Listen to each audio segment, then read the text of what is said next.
Sebelum kita memulai kajian kita, mari sama-sama kita baca qasidah Muhammadiyah. Mudah-mudahan dengan lantunan qasidah Muhammadiyah senantiasa Allah Subhanahu wa taala kabul segala macam hajat-hajat kita, dan puncak daripada kita membaca qasidah Muhammadiyah yang kebetulan masih dalam bulan Rabiul Awal, mudah-mudahan syafaat baginda Rasulullah sallallahu alaihi wasallam senantiasa mengiringi langkah kaki kita. Bismillahirrahmanirrahim. Allahumma salli wa sallim ala sayyidina Muhammadin wa ala ali sayyidina Muhammad ya Rabbi bil Mustafa balligh maqasidana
الدنيا وبهجتها محمد كاشف الغمة والظلم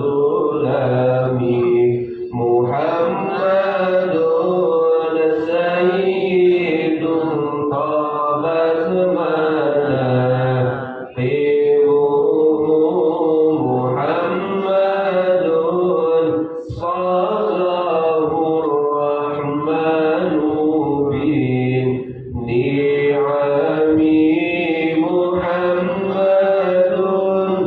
صفوة البر وخيرته محمد طاهر من سائر التهم محمد ضاحك للضيف مكرمه محمد جاره الله لم ينضم محمد قامت الدنيا ببعثته محمد جاء بالآيات والحكم محمد يوم بعث الناس شافعنا محمد نوره الهادي من الظلم محمد قائم لله ذو الهمم محمد خاتم للرسل كلهم يا ربي بالمصطفى بلغ مقاصدنا واغفر لنا ما مضى يا واسع الكرم يا ربي بالمصطفى بلغ مقاصدنا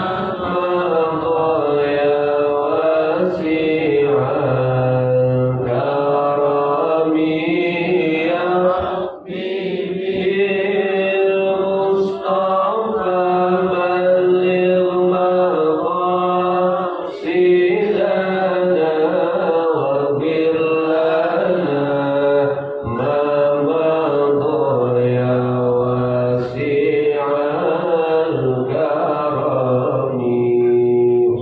الكرم.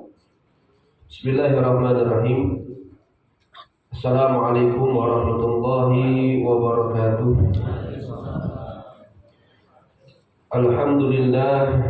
Alhamdulillahi rabbil alamin wa bihi nasta'inu ala umuri dunya waddin wassalatu wassalamu ala ashrafil anbiya'i wal mursalin wa ala alihi wa ashabihi ajma'in.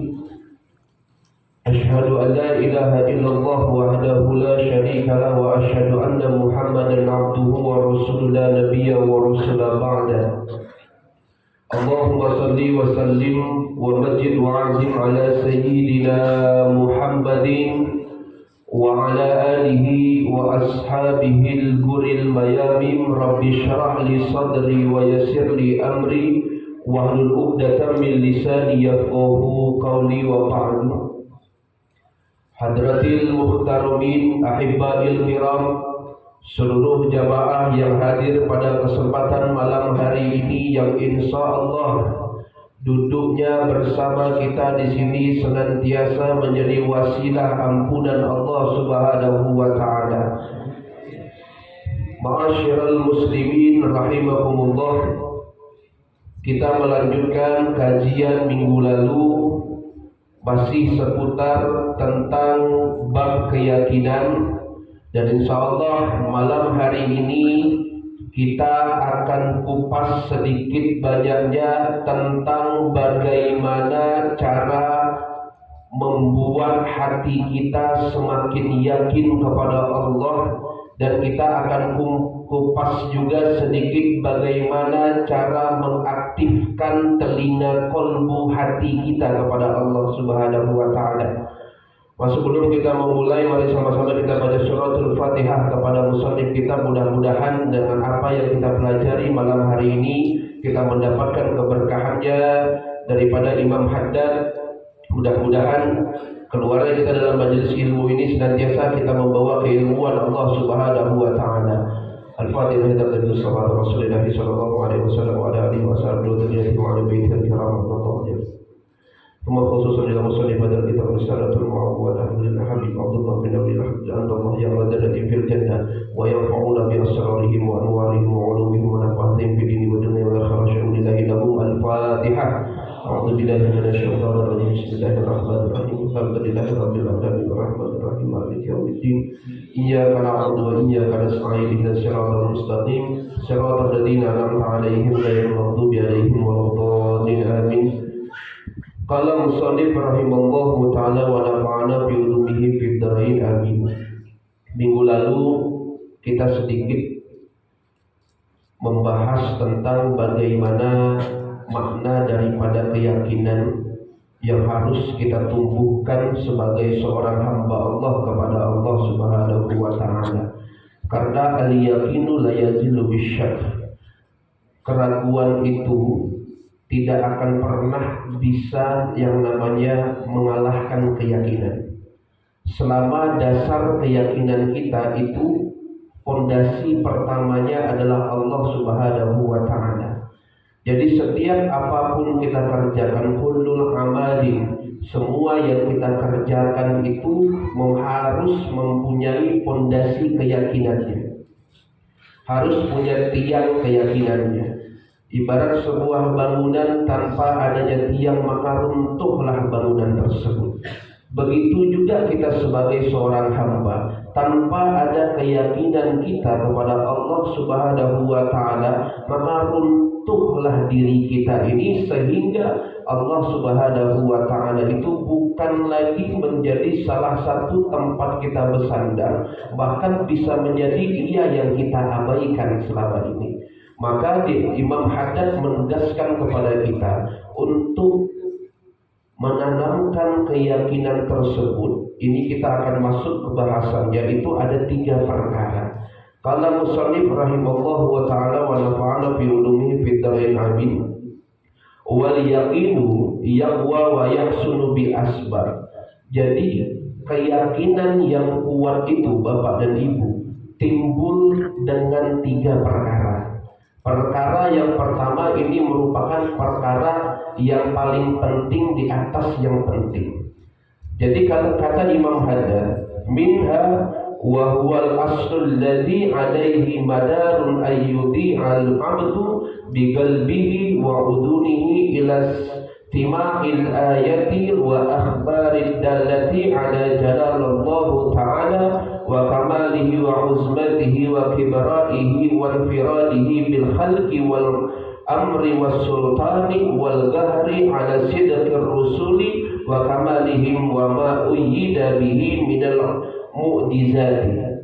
Jadi kata Imam Haddad, yang pertama kali untuk membuat keyakinan kita semakin mantap kepada Allah Subhanahu wa Ta'ala, yaitu adalah di mana seorang hamba mendengar seorang hamba hendaklah menanamkan di dalam dirinya tersebut dan menggunakan telinganya tersebut atau mengaktifkan telinga kolbunya tersebut untuk apa? Ilastima'il ayatil wa akhbarid dallati, yaitu untuk senantiasa mendengar ayat-ayat Allah Subhanahu wa Ta'ala, hadis-hadis daripada Nabi Muhammad sallallahu alaihi wasallam, wa akhbar, dan berita-berita atau kabar-kabar atau sirah-sirah atau sejarah-sejarah yang berkaitan dengan meningkatkan keimanan dan keyakinan kita kepada Allah Subhanahu wa Ta'ala.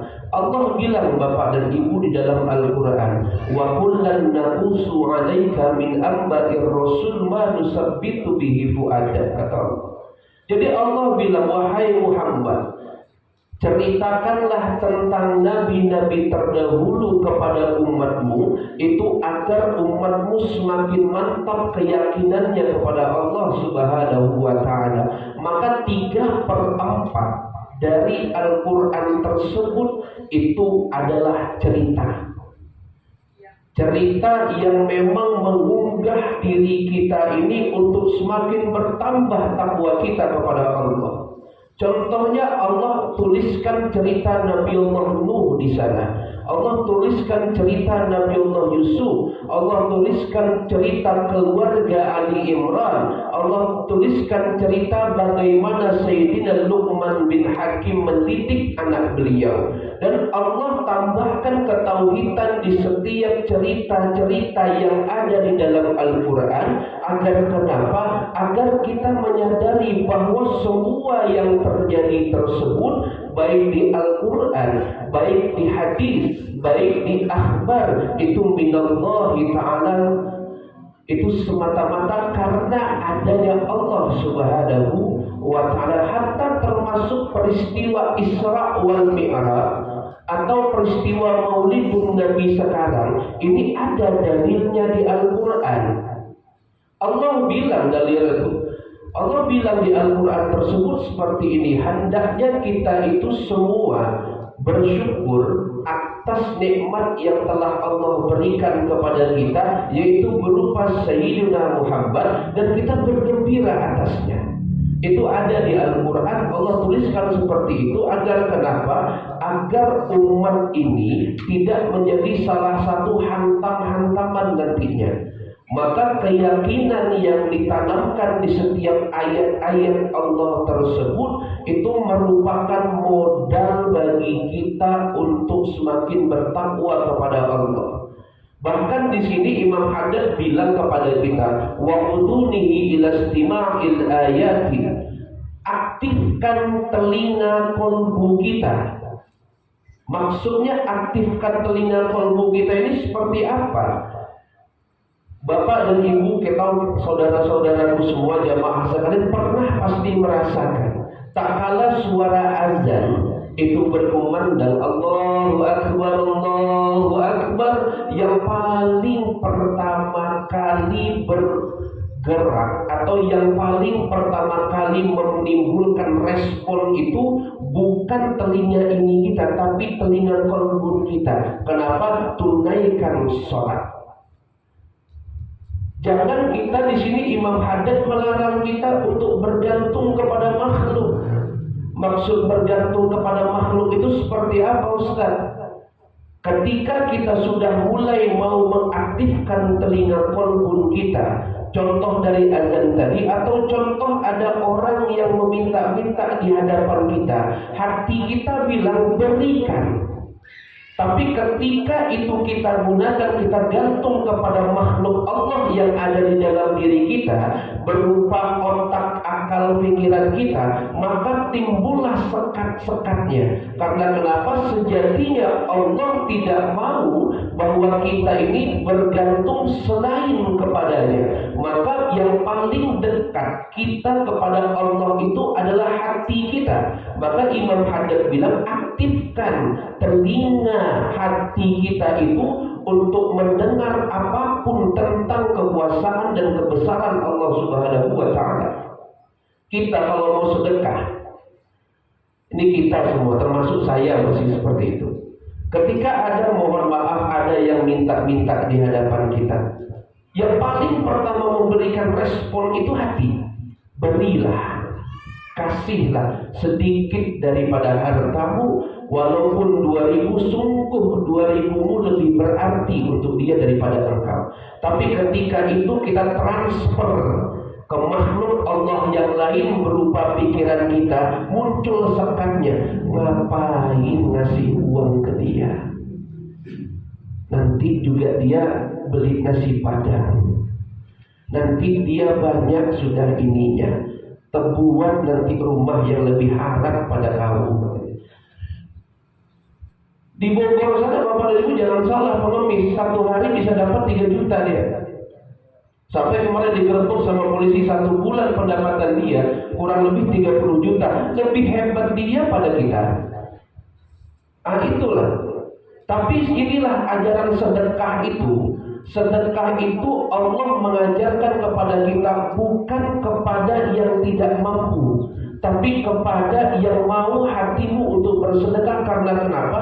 Sedekah antar sesama muslim itu afdal di sisi Allah. Kalau masalah sedekah kepada orang yang lebih membutuhkan itu jauh lebih afdal. Tapi sedekah antar sesama tidak jadi masalah. Karena kenapa? Kita membahagiakan hati daripada umat Sayyidina Muhammad sallallahu alaihi wasallam. Kalau timbul sekat itu, kalau zakat tentulah harus kepada 8 asnaf yang ada telah diatur oleh hukum fikih. Tapi kalau sedekah tidak jadi masalah. Kita masak lebih, tetangga kita orang yang punya, sedekahkan makanan kepada dia, tidak jadi masalah. Dan itu terhitung setiap suapannya itu pahala di sisi Allah Subhanahu wa Ta'ala. Maka di sini Imam Haddad menegaskan kepada kita, mulai sekarang aktifkan telinga kolbumu itu untuk lebih dia menjadi prioritas daripada telinga zahirmu. Karena Allah bilang, wallahu yakhrujukum min butuni ummahatikum la ta'lamuna syai'an wa ja'alakumus sam'a. Allah ciptakan telinga dulu. Maksudnya telinga ini maknanya banyak. Kalau makna secara zahirnya adalah kamu dengar berita apapun. Baru wal basar, mata, tabayyunlah. Sebelum engkau terima berita itu bulan-bulan selama atau mentah-mentah. Wal basar, kata Allah, tabayyun. Mata ini diciptakan untuk bertabayun kepada Allah. Kita mendengar, oh si fulan seperti ini, seperti ini, seperti ini. Jangan dikunyah mentah-mentah. Dikunyah 33 kali. Maksudnya apa? Tabayun kepada orang tersebut. Betulkah engkau berbuat seperti itu? Karena ada kabar yang datang kepada kami seperti ini. Jangan bilangkan siapa yang ngasih tahu. Kalau yang bilangkan siapa ngasih tahu, sah dah berhantam orang tuh. Bilang itu tuh yang ngasih tahu itu tuhnya tuh marah siapa? Itu siapa? Si itu ondel kan. Langsung dia awas lah ondel. Langsung akhirnya timbul namimah, adu domba. Tapi kalau kita bertabayun, jangan sebutkan, kita cukup buktikan apa yang menjadi omongan itu benar apa tidak. Baru wa ja'ala lakumus sam'a wal basar wal af'idah. Setelah kita bertabayun dengan kebenaran yang kita dapat dari orang tersebut, barulah afidah, yakini kalau yang dikatakan itu tidaklah benar. Ini rentetan yang sebenarnya makna dalam Al-Quran itu penuh dengan filsuf, penuh dengan filosofi. Bahkan itu dikatakan sebagian ulama kita sebagai kalam ciptanya Allah yang penuh dengan sastra. Hingga tidak bisa kita artikan Al-Quran cuma tekstual. Kalau kita artikan secara tekstual, maka ada kalimat doroballah. Artinya apa? Doroba, telah memukul. Siapa yang dipukul? Allah. Repot kita kalau kita artikan secara tekstual. Ada lagi kalimat dari Al-Quran, yadullah, Allah punya tangan, tangannya Allah. Sedangkan yang kita yakini akidah Ahlus Sunnah wal Jamaah mukhalafatun lil hawadith. Allah itu berbeda dengan makhluk yang ada.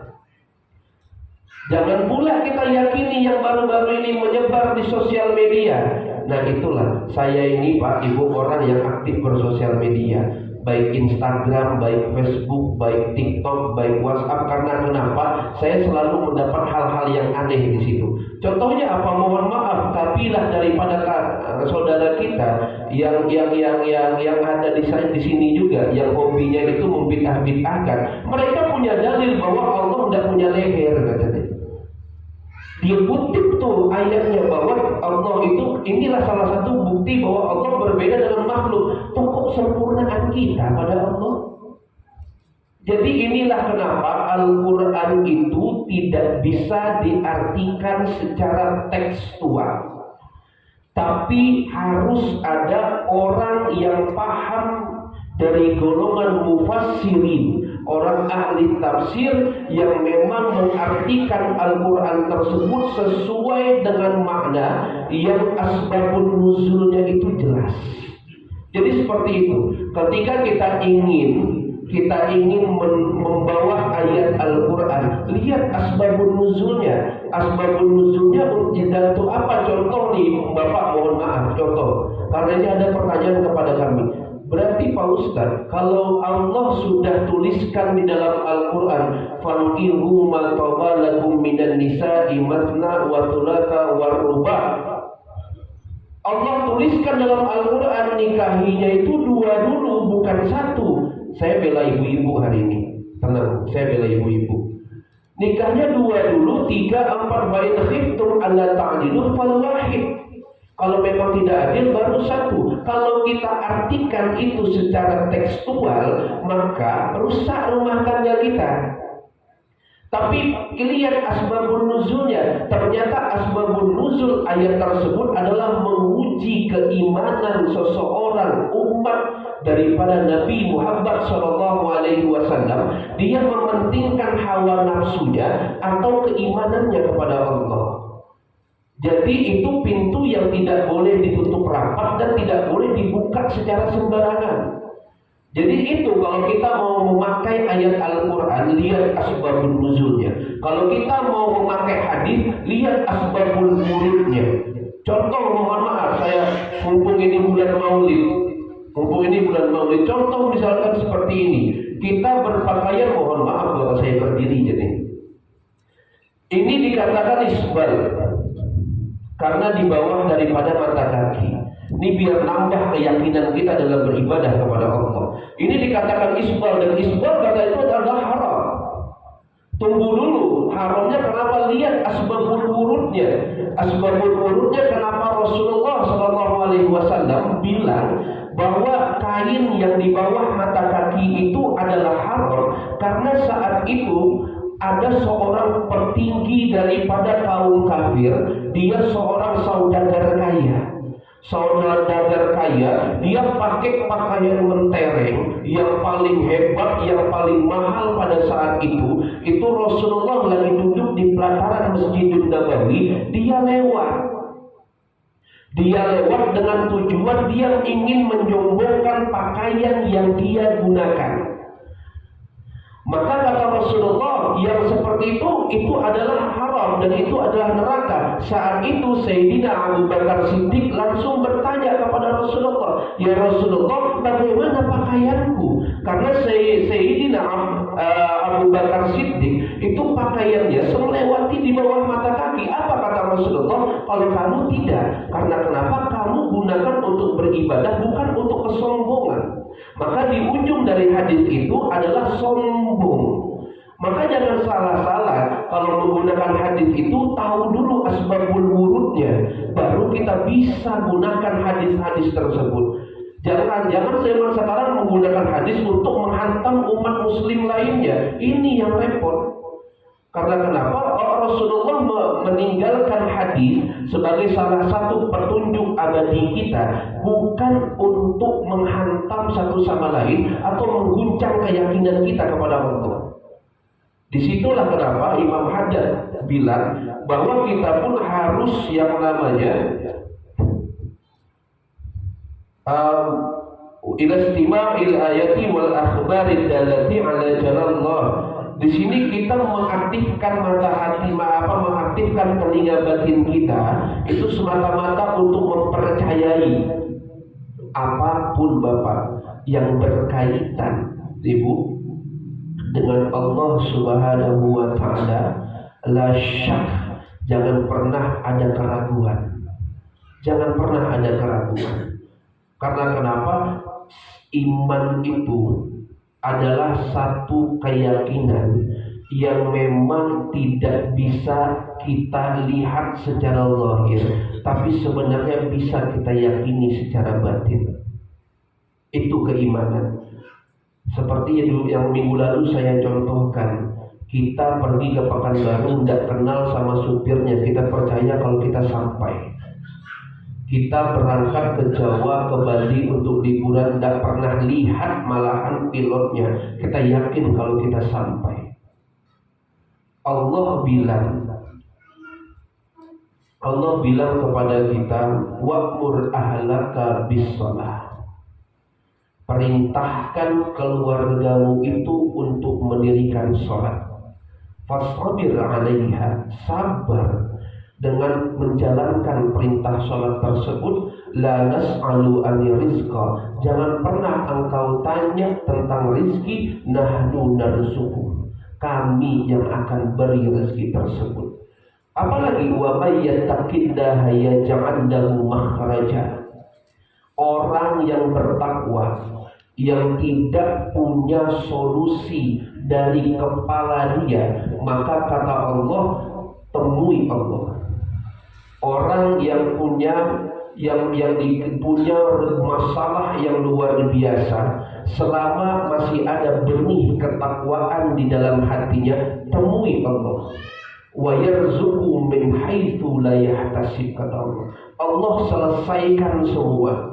Allah berikan semua. Rezeki itu bukan cuma materi, penyelesaian dalam masalah, kesehatan dan semua apapun yang berasal dari Allah untuk kita, itu adalah rezeki min haitsu la yahtasib, dari tempat yang sebelumnya tidak pernah sedikit pun kita pikirkan kalau itu menjadi jalan keluarnya. Kalau sudah berkaitan dengan Allah, jangan pernah sedikit pun ada keraguan di dalam hati kita. Kalau timbul keraguan di dalam hati kita kepada Allah Subhanahu wa taala, bagaimana doa kita mau didengar sama Allah? Bagaimana sholat kita yang mohon maaf sampai saat detik ini ada yang mungkin ribuan rakaat sudah kita lakukan, puasa ratusan puasa yang sudah kita lewati, tapi tidak bermakna di hadapan Allah. Karena kenapa? Begitu Allah uji, langsung dia berpaling daripada Allah Subhanahu wa ta'ala. Jadi inilah fungsi kenapa kalau belajar atau kita mengkaji kitab-kitab yang nyambungnya adalah ke tasawuf dan tauhid, semua ulama kita itu mengawalinya dengan keyakinan. Kenapa harus dengan keyakinan? Karena kita sama Allah itu adalah satu paket yang tidak bisa dipisahkan sebenarnya. Allah bilang, kita menyaksikan, kita mengakui kalau Allah Tuhan kita dan kita sepakat. Allah bilang seperti ini, kul innani anallah. Allah gunakan innani anallah. Aku ini adalah Allah. La ilaha illa ana. Tidak ada Tuhan yang pantas untuk disembah selain aku. Fa'budni, kata Allah, sembahlah aku. Wa aqimus shalah lidzikri, dan dirikanlah sholat untuk zikir atau mengingatku. Di sini Allah mendeklarasikan bahwa betul-betul Ia adalah Tuhan, tempat bergantungnya kita. Ia adalah Tuhan, tempat bersandarnya kita. Jadi di sini maknanya adalah tidak ada alasan sedikit pun untuk meninggalkan Allah, apalagi alasan itu min alasatu dunia, dari alasan-alasan dunia. Begitu sholat, Allahu Akbar, indahkan dulu perintah Allah. Karena kenapa? Yang diminta waktu kita untuk mengerjakan bermesraan, berromantisan, bermanja-manja sama Allah itu tidaklah banyak. Bukan 24 jam. Subuh sekian menit, zuhur sekian menit, asar sekian menit, maghrib sekian menit, isya sekian menit. Paling di total sama zikirnya 1 jam paling lama. 5 waktu cuma Allah minta kita untuk bertemu kepada Dia, membuktikan bahwa kita ini adalah seorang hamba, hanya karena alasan, mohon maaf Bapak dan Ibu, saya tidak nyinggung sama sekali, hanya karena alasan fulus. Alasan fulus kita sanggup mengabaikan Allah. Kalau hari itu kata Allah tidak dapat, ya tidak akan dapat. Kalau hari itu kata Allah segini, ya segini. Mau kita buka dari jam 1 pagi sampai jam 12 malam, kalau kata Allah ini segini. Tapi ketika kita buka kedai kita, hendaknya ya Allah, ufawwidu amri ilallah. Buka kedai kita, buka usaha kita, ucapkan Bismillahirrahmanirrahim. Allahumma salli ala Sayyidina Muhammad wa ala ali Sayyidina Muhammad. Atau yang banyak masyhur digunakan ketika membuka rolling usaha atau pintu usaha itu, Allahumma salli ala Sayyidina Muhammad al-Fatih lima ughliqa wal khatim lima sabaq nasiril haqqi bil haqq wal hadi ila siratikal mustaqim wa ala alihi haqqa qadri wa miqdaril azim. Bismillahirrahmanirrahim. Ufawwidu amri ila Allah. Aku serahkan semua urusanku hari ini kepada Allah. Itu ya kalau ulama-ulama di Yaman sana itu seperti itu. Makanya mereka tidak pernah sedikit pun takut. Karena kenapa? Keyakinannya yang mantap. Telinga kolbunya diaktifkan. Begitu suara azan berkumandang Allahu Akbar, diletakkan saja itu, karena dia tunaikan dulu haknya kepada Allah Subhanahu wa Ta'ala. Maka sebenarnya Bapak dan Ibu, akhir zaman ini Allah begitu rileks sama kita. Kenapa begitu rileks sama kita? Sudah segininya kita melupakan Ia. Allah tidak pernah sedikit pun melupakan kita. Toh sampai hari ini yang tidak sholat aja masih dikasih rizki sama Allah. Yang mohon maaf, yang non-muslim aja masih dikasih rizki sama Allah. Bahkan yang masih dia sholat, dia maksiat, sholat, maksiat masih dikasih rizki sama Allah. Ini salah satu bukti daripada ayat Allah mengatakan man sa'alaka ibadi anni fa inni qarib. Allah itu dekat kepada hambanya. Uji da'wat da'i ila da'an. Minta apapun yang engkau ingin minta, asalkan kuncinya adalah takwa dan serahkan semua urusan kita kepada Allah Subhanahu wa Ta'ala. Kita tidak punya kemampuan untuk mengendalikan rezeki, karena tujuan hidup kita, kalau kata Imam Haddad, dan ini dibahasakan oleh guru kami Habib Jindan bin Novel bin Salim bin Jindan waktu kami mengaji ini, beliau bilang tujuan umat akhir zaman, umat Rasulullah itu bukan untuk sukses, tapi tujuan umat Rasulullah akhir zaman itu untuk berproses. Maksudnya berproses seperti apa? Proses untuk kita nanti bagaimana menemui Allah. Proses bagaimana kita mengundang ridho Allah. Proses bagaimana kita mengundang ampunan daripada Allah. Proses bagaimana kita mengundang syafaat Rasulullah. Itu proses-proses kita, dan proses bagaimana kita sebagai seorang suami mencari nafkah, yang di dalam nafkah tersebut tidak ada tujuan selain daripada Allah. Itu perkataan Habib Jindan bin Novel bin Salim bin Jindan, perkataan daripada gurunya Habib Umar bin Muhammad bin Salim bin Habib bin Syekh Abu Bakar bin Salim tak kala kami mengkaji kitab Risalatul Mu'awwanah. Jadi itu kata beliau, banyak orang yang hidup di dunia ini dalam satu harinya dia tidak pernah terlewat makan kecuali dia yang melewatkan makan. Banyak orang, sesusah-susahnya orang, kata beliau, sesusah-susahnya orang tidak akan pernah sedikit pun luput dari rizkinya Allah. Buktinya apa? Mohon maaf, kami pernah ketemu di Jawa kemarin, itu seorang pemulung. Seorang pemulung, dia makan, mohon maaf, bekas nasi yang ada di situ.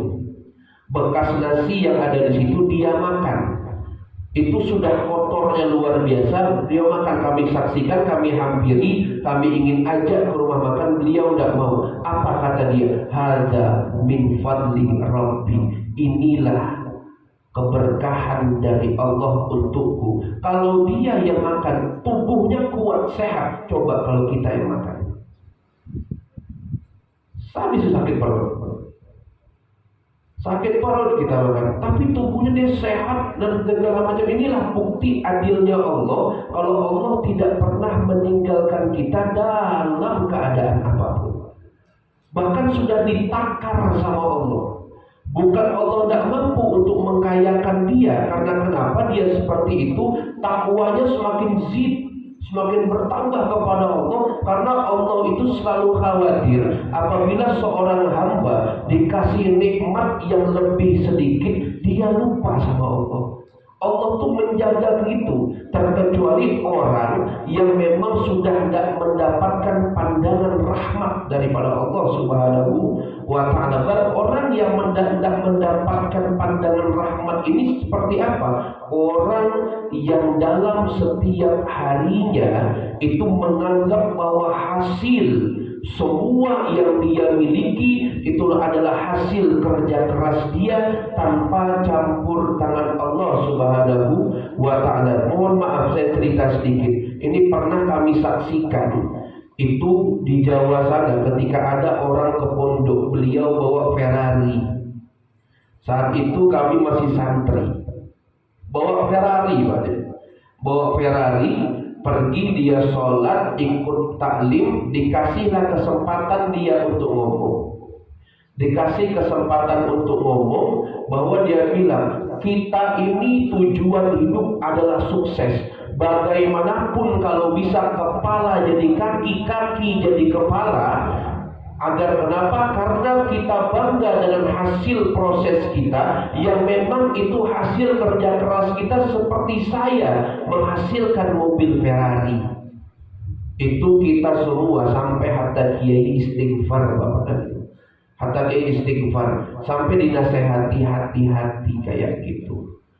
Jangan pernah sedikit pun kita berpaling kepada Allah hanya karena punya rezeki berupa materi yang berlebih. Ternyata ketika dia ria, dia sombong seperti itu, dia anggap yang Allah itu tidak ada campur tangan dari usahanya. Mohon maaf, 1 bulan kemudian semua usahanya bangkrut. Ke pondok lagi tanpa bawa apa-apa, minta doa sama kiai. Apa kata kiai? Kamu kalau kayak gini baru minta doa, baru mengakui kalau Allah itu Tuhanku, baru mengakui kalau rezeki itu dari Allah. Selama ini kamu kemana? Kamu kemana? Kayak kamu menjelma sebagai Tuhan baru. Akhirnya seperti itu, dia dekat segala macam, belajar kembali tentang pemahaman keilmuan agama, dan dia buka usaha, dan alhamdulillah usahanya diangkat kembali sama Allah. Tapi sekarang dia menjadi orang yang dermawan di Kabupaten Bogor. Jadi seperti itulah. Nah, untuk kita jangan sampai nunggu dijatuhkan kayak gitu dulu untuk mengindahkan atau mengaktifkan telinga kolbun kita atau kepekaan hati kita kepada Allah. Atau zaman sekarang bahasanya untuk kembali ke jalan Allah lah. Kalau bahasa anak mudanya hijrah katanya. Hijrah dari yang buruk kepada yang baik. Nah, itulah bahasa anak muda zaman sekarang. Dan itu jadi tren zaman sekarang memang. Nah, untuk kita jangan sampai kayak gitu, dihantam habis-habisan dulu baru bertaubat kepada Allah. Kalau bisa dari saat ini, sudah berapa majlis yang kita duduki, Bapak, Guru kami pernah bilang, Kiai Supriyadi, kalau mau segala keimanan kita, kalau mau hati kita itu senantiasa terpaut kepada Allah, kalau masuk tempat yang baik, tempat yang dimuliakan sama Allah, jangan pernah lupa baca Qul huwallahu ahad. Assalamualaikum. Dalam hati saja baca Qul huwallahu ahad. Karena kenapa? Agar mantap keyakinan kita kepada Allah. Kada usah ganal-ganal suara baca Qul huwallahu. Heran orang nanti. Jadi baca Qul huwallahu ahad, Allahu samad, lam yalid wa lam yulad wa lam yakul lahu kufuwan ahad. Agar kenapa? Setiap kita masuk ke tempat yang baik, bahkan itu Mbah Maimun Zubair almarhum Allahu yarham selalu bilang, kalau keluar rumah, masuk rumah, jangan luput dari pembacaan Qul huwallahu ahad. Jangan luput baca itu. Karena kenapa? Karena kita tidak tahu langkah kaki kita keluar rumah itu mengundang ridho atau mengundang murka. Setidaknya Qul huwallahu ahad itu menjadi rem bagi kita. Karena kenapa? Biar Allah yang atur kita, tugas kita adalah berproses. Jadi seperti itu, ma'asyiral hadirin. Kebetulan kita tidak bisa lama-lama, pengenlah saya menyampaikan yang poin 2, poin 3-nya. Tapi kebetulan habis ini saya ngisi lagi di Perintis. Jadi malam ini ada 2 dan mohon maaf untuk minggu besok saya tidak bisa ngisi berhalangan karena memang masih ada di jalan pulang dari Pulau Jawa. Alhamdulillah besok kami safar rihlah dakwah ke Jawa kurang lebih sampai tanggal 4. Tanggal 5 insya Allah kita pulang. Tanggal 4 kami pulang. Tanggal 4 itu langsung menuju Batang Tuakan yang di sana. Tanggal 4, tanggal 5 ya. Sampai tanggal 4 saya acara, lupa tanggal 5 saya ada acara di sana. Jadi insya Allah akan digantikan oleh Ustadz Safruddin Rusli. Insya Allah untuk minggu besok akan digantikan oleh Ustadz Safruddin Rusli. Dan insya Allah untuk pertemuan terakhir kita akan kembali bedah kitab Risalatul Mu'awanah. Yang namanya ban serep ini Bu, tunggu panggilan. Jadi kalau ban utama sudah kempes atau tidak ada ban serep muncul. Berhubung karena Ustaz Irfan Helmi ini banyak nih, lagi bannya tuh lagi putar terus, akhirnya ketinggal ban serepnya di sini. Tapi ban serepnya besok pergi agak jauh, lebih jauh daripada ban utamanya. Bukan sombong, tidak, ngasih tahu gitu. Jadi mohon maaf apabila ada kesalahan kata dan kurang lebihnya mohon dibukakan pintu maaf, mohon ikhlas, mohon ampun. Usikum binafsi bittaqullah. Assalamualaikum warahmatullahi wabarakatuh.